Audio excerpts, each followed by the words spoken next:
مادر بود و نبودم مادر، مهری تو همیشه در وجودم مادر، در دامنی پاکی تو نمازی دل من، در دامن خاکی تو سجودم مادر، در باغی بهشت بوی مادر باشد، مهتابی بهشت روی مادر باشد، در آی جهان تشنه زاری دیدار، دو چشمی ترم بسوی مادر باشد.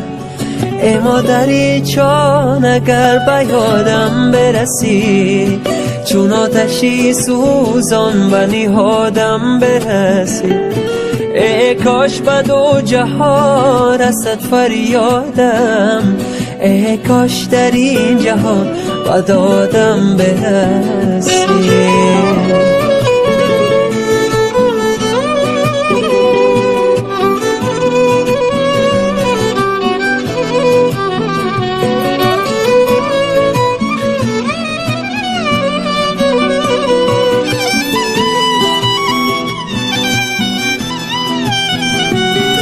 هر لحظه از آنت چون آفتابی سحری،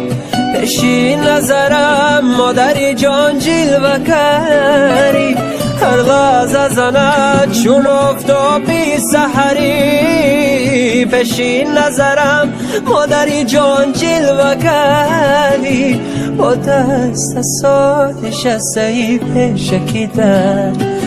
با دیده ای چون انتظاری پسری، با دست سانش از سیف شکیدر، با دیده ای چون انتظاری پسری،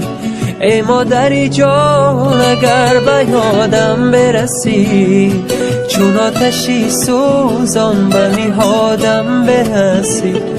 ای کاش به دو جهان رسد فریادم، ای کاش در این جهان به دادم برسی،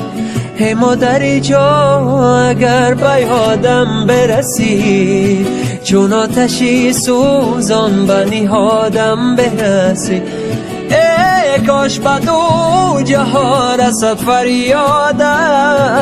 ای کاش در این جهان به دادم برسی، ای کاش در این جهان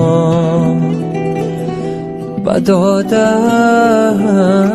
برسی.